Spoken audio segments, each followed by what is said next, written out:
Online marketing এর ক্ষেত্রে বর্তমানকালে cash on ডেলিভারির নামেও কিন্তু প্রতারণা হচ্ছে। এখন প্রশ্নের জায়গা হলো, ক্যাশ অন ডেলিভারি বলতে আমরা সাধারণত কি বুঝি? আমরা বুঝি যে প্রোডাক্ট আমার হাতে আসবে, আসার পর আমি যাচাই বাছাই করবো, যদি দেখি প্রোডাক্টটা নিব না তাহলে আমরা কোরিয়ার চার্জ দিয়ে কোরিয়ারের ওই লোকের কাছে দিয়ে দেবো, মালটা চলে যাবে, আমার কোনো টাকা পয়সা অতিরিক্ত কিন্তু খরচ হবে না ডেলিভারি চার্জটা। এই ক্যাশ অন ডেলিভারির ক্ষেত্রে স্বাভাবিক অর্থে কিন্তু কোনো রিস্ক থাকার কোনো সুযোগ নেই, কারণ আপনি তো অ্যাডভান্স কোনো টাকা দিচ্ছেন না। তারপরে বর্তমানকালে যেটা দেখা যাচ্ছে যে এই ক্যাশ অন ডেলিভারির মাঝখান দিয়েই অনেক ধরনের প্রতারণার ঘটনা ঘটছে।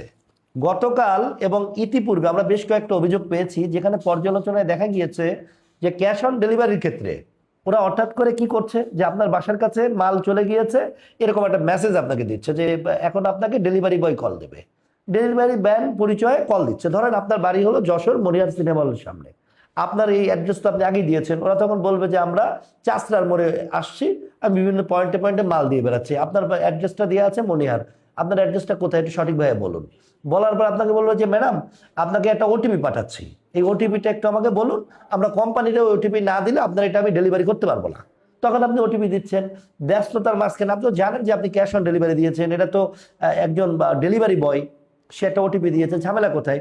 বাট এই ওটিপিটা আসলে কোন ওটিপি? এই ওটিপিটা কিন্তু বিকাশ নগদ প্রতারকরা যে ওটিপি পাঠায় সেই প্রতারকদের দেওয়ার ওটিপি, এবং আপনি কিন্তু ভাবতেছেন যে এটা মনে হয় ডেলিভারি বয় ওটিপি পাঠিয়েছে। তারপর আপনার যথারীতি যেটা হয়, প্রতারণার মাধ্যমে আপনার টাকা হাতিয়ে নিচ্ছে সেই একই প্রতারক, ভিন্ন রূপে আসতেছে, আর এখন আসতেছে ক্যাশ অন ডেলিভারির রূপে। কাজে ভিডিওটি অনেক অ্যালার্মিং, অন্যদের জানার জন্য অনেক জানার একটা বিষয়।